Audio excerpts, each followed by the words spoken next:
Pria itu ingin menemukan seorang gadis perawan dinikahi. Jadi dia menculik seorang gadis yang belum dewasa. Dia menempatkan gadis itu di ruang bawah tanah. Tiap hari membersihkan tubuhnya, dan juga menceritakan dongeng untuknya. Pada saat yang sama untuk mengendalikan pemikiran gadis itu, dia mencuci otaknya dengan walkie-talkie. Patuhi aku, patuhi aku, patuhi aku. Tidak mudah untuk menunggu gadis kecil itu tumbuh dewasa. Dia segera memaksanya untuk berhubungan dengannya. Untuk mencegah gadis itu mengambil kesempatan untuk melarikan diri, dia sengaja mengikat kedua tangan mereka bersama. Kemudian memeluk gadis itu dan tidur dengan puas. Dimulai dari hari ini, gadis itu selalu menghadapi penganiayaan pria itu. Dan setiap kali selesai berhubungan, pria itu bersikap tidak peduli, dan menggurungnya ke dalam ruangan bawah tanah. Setelah pria itu pergi, ekspresi menawan dari gadis itu tiba-tiba menjadi dingin. Dalam penahanan yang berkepanjangan, pria itu berpikir dia sudah berhasil mengendali gadis itu. Dan apa yang dia tidak tahu adalah, gadis kecil itu terus menunggu kesempatan. Dia tidak pernah menyerah ide untuk melarikan diri. Jika dia tidak pergi ke sekolah sendirian 5 tahun lalu, atau berjalan di jalan sepi itu, mungkin masa kecilnya akan dihabiskan dengan bahagia. Dia baru berusia 8 tahun pada waktu itu. Walaupun kecil dia memiliki pemikiran dewasa, demi menarik perhatian pria itu. Dia meminta pria itu untuk memberinya ciuman selamat malam. Ini membuat pria itu sangat bingung. Dia juga meletakkan makanan di pergelangan tangannya menyamar sebagai luka, agar pria itu membawanya pergi ke rumah sakit. Dan trik kecil ini tidak bisa menipu pria itu sama sekali. Demi membuat gadis itu menyerah, dia memperlihatkan pintu besi yang mengurungnya. Pintu besi itu terbuat dari baja dan sangat kuat. Meskipun dia berteriak, tidak ada yang akan mendengarkan. Gadis itu melihat tidak ada harapan untuk melarikan diri. Jadi dia mencoba untuk melawan. Tapi bagaimana bisa tubuh kecilnya melawan pria yang kuat? Untuk menghukum gadis itu, pria itu menghentikan jatah makannya. Gadis itu hanya bisa hidup dalam gelap dengan kelaparan. Kumohon, aku lapar. Aku ingin makan apa saja. Akhirnya dia melihat kenyataannya. Dari awal yang memberontak perlahan-lahan menjadi patuh. Waktu berlalu hari demi hari. Gadis itu akhirnya tumbuh dewasa. Perubahan tubuh sendiri. Sehingga dia mengalami datang bulan pertama kali. Ini adalah pertama kalinya gadis itu datang bulan. Dia gelisah dan tidak bisa duduk dengan diam. Pada datang bulan pertama tidak ada ibu yang menemaninya. Pria itu masih menatapnya dalam kemarahan. Dia telah dipenjara selama 5 tahun. Dia sudah tidak tahan lagi dan meminta untuk mandi. Pria itu juga pertama kali mengalami hal ini. Dia terpaksa membawa gadis itu keluar dari pintu yang sempit. Setelah 5 tahun, gadis itu akhirnya keluar dari penjara bawah tanah. Dia mandi dan pria itu mengawasi di sampingnya.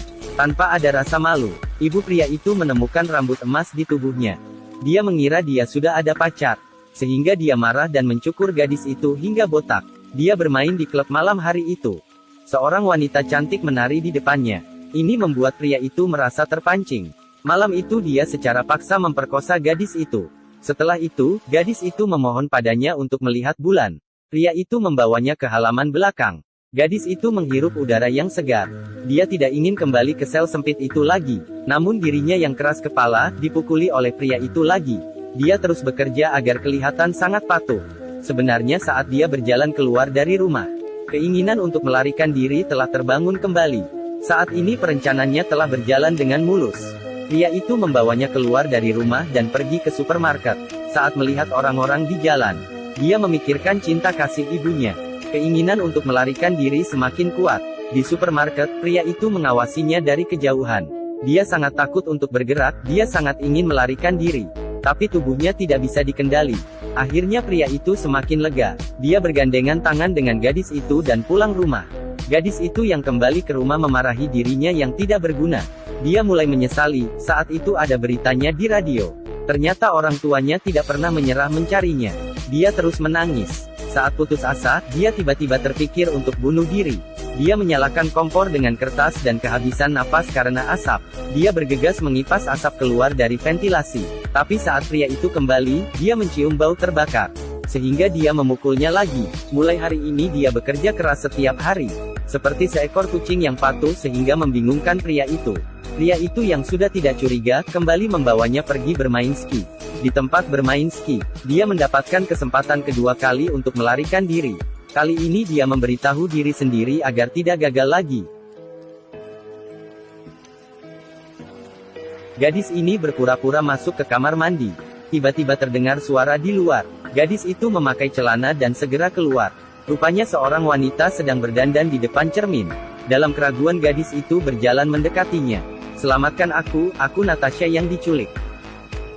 Ternyata gadis ini sudah diculik selama 8 tahun. Di dalam waktu 8 tahun, dia mulai dari tinggal di ruang bawah tanah yang gelap. Kemudian pria yang sudah tidak mencurigainya membawanya pergi ke tempat bermain ski. Gadis itu mengira dia akan diselamatkan kali ini. Tapi wanita itu adalah orang asing. Tidak mengerti apa yang dia katakan. Saat wanita itu keluar dari pintu kamar mandi, pria itu merasakan ada yang salah dari ekspresi wanita itu. Dia membawa gadis itu pulang rumah. Mobil tiba-tiba mogok. Gadis itu dipukuli lagi. Gadis itu menulis kejadian pemukulan pada kertas. Hingga saat ini sudah hampir mengisi seluruh kotak. Hari ini adalah hari Natal. Pria yang selalu memukulinya membelikannya gaun baru, bahkan menari di dalam kamar bersamanya. Dan gadis itu sudah terbiasa mendiamkan diri. Dia terus membohongi pria itu. Saat mereka sedang membersihkan halaman belakang, tidak sengaja dilihat oleh tetangga mereka. Dia mengira itu adalah pasangan baru pria itu. Gadis yang kembali ke ruang bawah tanah merasa sangat menyesal. Tadi harusnya memberitahu wanita tua mungkin dirinya bisa diselamatkan. Karena pria itu menculik gadis itu. Selama bertahun-tahun dia tidak pergi bekerja. Uangnya sudah hampir habis. Dia memutuskan untuk menjual mobilnya. Gadis itu sedang membersihkan mobil itu. Tiba-tiba dia melihat pria itu lupa mengunci pintu depan. Saat itu pria itu datang untuk menggodanya. Tiba-tiba orang yang ingin membeli mobil menelponnya. Suara napasnya mengganggu pria itu yang sedang bertelepon. Pria itu baru saja masuk ke dalam rumah. Gadis itu mengambil kesempatan ini. Akhirnya dia mulai melarikan diri.